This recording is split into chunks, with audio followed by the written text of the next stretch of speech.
This is Shaun Sport in podcast form. Well, we got the pleasure of speaking to the big Pav, Matthew Pavlich. Of course, he was covering all the footy action over the weekend. But we'll kick things off, Pav. How was junior sport out in the rain yesterday? Because I thought it was horrendous. Yeah, it was absolutely brutal. So there'd be plenty of parents out there this morning probably still storing up, and some kids as well. We had the year threes and the year fives yesterday morning. Some of the year threes honestly did not cope. They lost it. I don't think they'd ever been so cold before. They weren't sure what to do with their hands. They were like, you could see like a couple of kids just, I can't straighten my fingers. And I was like, we're trying to get them to keep moving and put them under your armpits. Put them down your pants, whatever it takes. Whatever it takes. But the concept of at that age, the concept of moving to stay warm seems so foreign to some of them. So they sort of look at you like, what do you move? Why would I want to move to stay warm? It's like, no, that's the only way you're going to actually. Yeah, exactly. So that was it was brutal. It was coming in sideways, wasn't it? So it was. Resilience and character building. That's the only thing we can for the parents and the kids. For the parents, so well done to all the parents that probably enjoyed a hot cup of chocolate, coffee, and/or a gin or tonic and red wine in the afternoon. Yeah, and a big shout out to the parents who were on set-up duties yesterday, and we were supposed to get there a bit early. And I looked at the time on the clock and going, oh, no, we've kind of slept in here. And people were just out in the pouring rain putting the goalpost pads on and putting up the marquees for the day. It is winter sport is a commitment, isn't it? I bet you wish they played basketball. We had one of the goalposts, the padding was just starting to fly off because of the wind. It was chaos anyway. Good fun. Hey, Pav, let's get into the AFL. And Fremantle have made it 8 from 9, and the Derby was pretty much done and dusted inside of 10 minutes, although the Dockers had 40 shots at goal. They didn't kick too many. Yeah, I mean, what was it, 1 goal, 6 in the second quarter, and I think they kicked the first 3 behinds of the third quarter, so they were 1 goal 9 at one point, and it really, I mean, even if they kicked sort of half of those, their expected scores, it could have well been a 60, 70, 80-point win, but they sort of hung around a little bit. The Eagles, they were very efficient going inside 50, which kept them in the game. But, yeah, it was done and dusted at quarter time, really. The stoppage work was first class, and that was always going to be West Coast's issue, the midfield battle. Hayden Young, in particular, coming back and winning best on. But, yeah, that spread of Brayshaw. Caleb Serong sort of played a different role because he was tagged by Hoff. But, yeah, they were just superior in the midfield and absolutely dominated. So it's the most that a Justin Lemieux coach side has kicked from stoppage, score from stoppage. They kicked 10 goals, 8. So they blitzed them there. And some of their forwards who, not Jay Amos and some of the smaller forwards, Michael Frederick, were able to get in the game by virtue of how much dominance there was in midfield. Yeah, absolutely. And last week, because we didn't get to speak to you about the Collingwood win, but Joel was affected by this over in Melbourne, Joel. What a game. I was wearing a Freo Dockers jumper, which I just picked out because it looked cute. And then I wore it to work, and then I wore it to the bottle shop after work to buy a bottle of wine. On the way home, yes. On the way home. And the security guard kept saying to me, oh, yeah, I won't hold that against you. And I was like, what are you talking about? And he goes, oh, yeah, I'm a Collingwood fan, but I'm not going to hold that against you. I'm like, cool, bro. I don't know why you keep talking to me about football. And then I looked down and I was Team Freo and never been more glad to be. Did you know that they'd won? Which one were you wearing? Was it a retro version, Joel, or was it the standard? According to my fiancée, it was a vintage version that I shouldn't be wearing and should be asked to ask if I want to wear it first. I got that telling off when I got home. Did it have the anchor on the front? It did. It had the anchor. That is old school. Yeah, well, the anchor's back this week for Retro Round. Oh, nice. I think it's the Purple Haze short, I think it is. It is. Where I think it was about 2004 or 5, the club went with the white anchor and then everything else was purple. So they're bringing that back this weekend. Yeah. So, Joel, just bring that one out again, mate, and you'll be... Pav, I will, because I was going to say, what do you think is the most stylish of the football jerseys? Most stylish?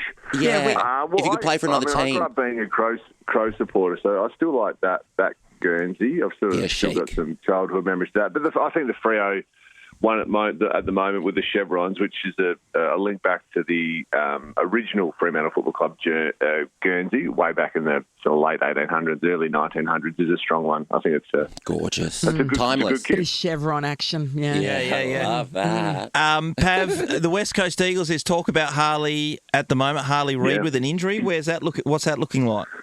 Yeah, so as I was walking out on Saturday evening, he was obviously in a moon boot and with some crutches. So he's obviously some sort of ankle injury. It was almost innocuous, but I mean, it's one of those ones where they put in a moon boot and make sure that they look after it, over the next couple of days. So they play next Saturday against Melbourne at Marvel Stadium. You'd think he's unlikely for that if he's walking around in a moon boot. They're saying syndesmosis. The possibility, So it could be season done, and I mean, who knows what that specifically means for his career at West Coast in terms of him signing on and various things.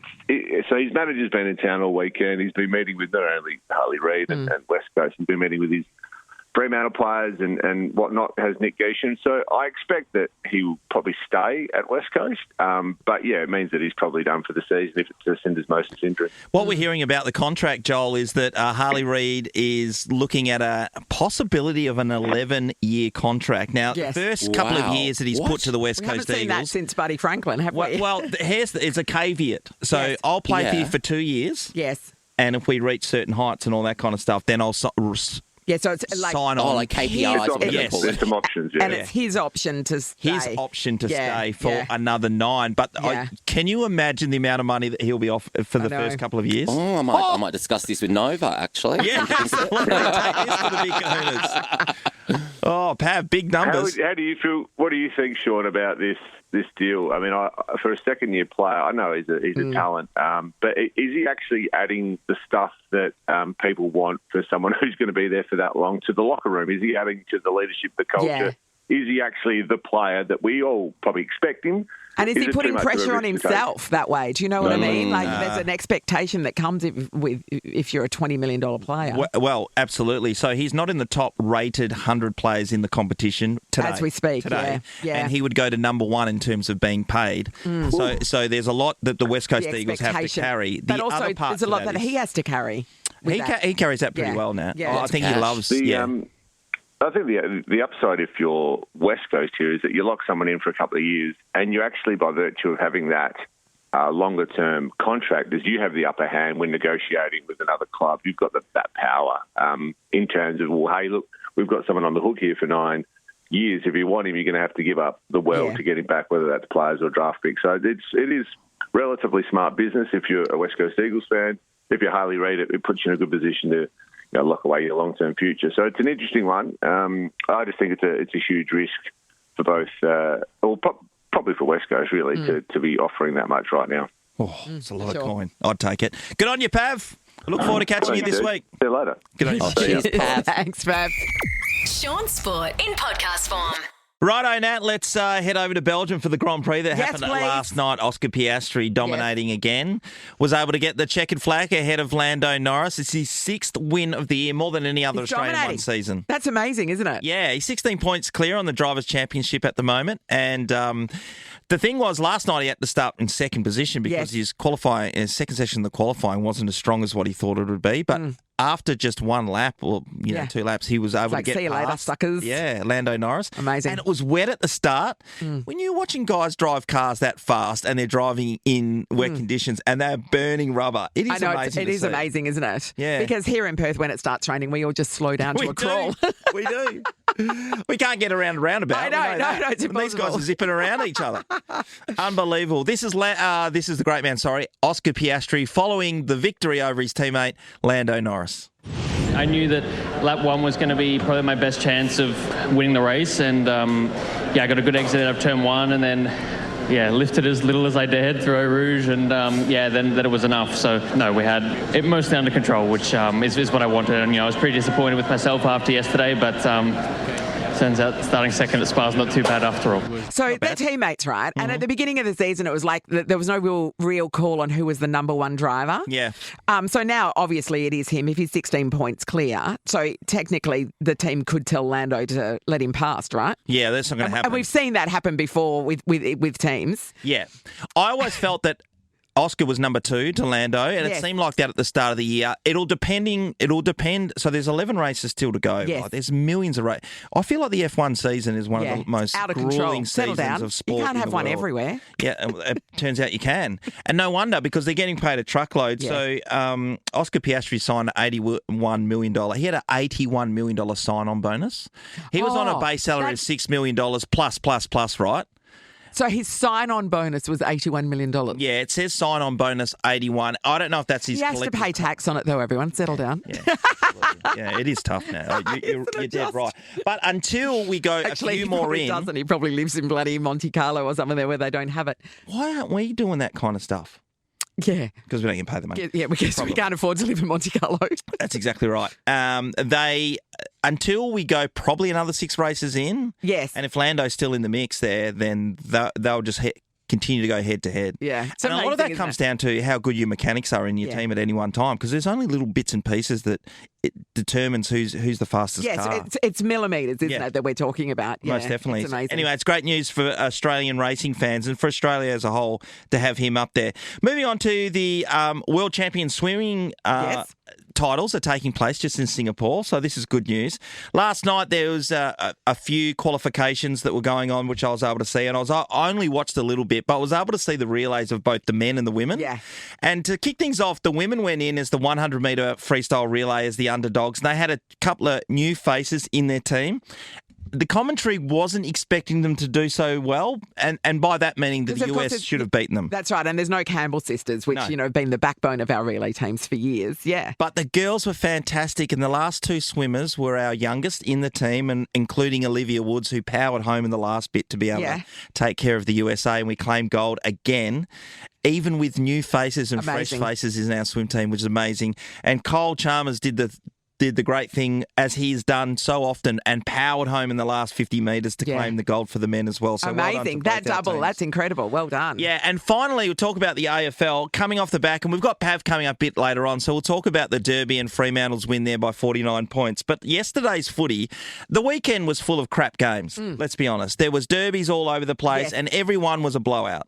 Every single one, except for yesterday, when the Melbourne Football Club went at 3/4 time up by 46 points and were doing it in second gear against St Kilda. Were they eating kebabs on the thing like Patrick Dangerfield? Patrick Dangerfield, that is the ultimate flex, isn't it?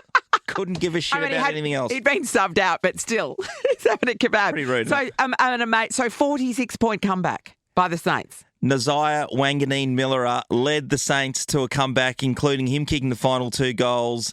They came back. It is the biggest win a team to come back from in AFL, VFL history. I don't know about the waffle because they only count the VFL, you know. Yeah, sure. Yeah, anyway. And they came back from 46 points to win it. They won it by 6 points. And here's Ross, the boss, speaking afterwards. Look, underneath the exterior, I can get emotional. So I was like a little bit watery when Naz took the mark. I think it's just that emotion of, just for the players, just for them. Our young players never gave up, and our leaders never gave up, and they found a way. They certainly did. It was that incredible. him being emotional, was it? It was at the start. You should have seen him in the box. He was losing his mind in a good way. You would, of course, because he's very much been under the pump. They haven't had the greatest season, so it's been a real struggle. But that's an amazing win. You love a big comeback. Yeah, it was incredible, and I did enjoy every part of it. And getting back to it, Ross has been. They're trying to kick him to the curb, but the reality is they've, like the West Coast Eagles, they don't have the players. That's right. You need the manpower. So and the West Coast Eagles this year, and they had it last year, you get to get draft picks. Yes. Because you finish down the bottom. If you're 3rd or 4th bottom, you really get stung because all the Northern Academies get players for free and stuff like that. And St Kilda have missed out in the short term. So hopefully they can rebuild their team. But it was an amazing win. Great win. Shaun Sport is a Nova podcast. For more great comedy shows like this, head to novapodcast.com.au.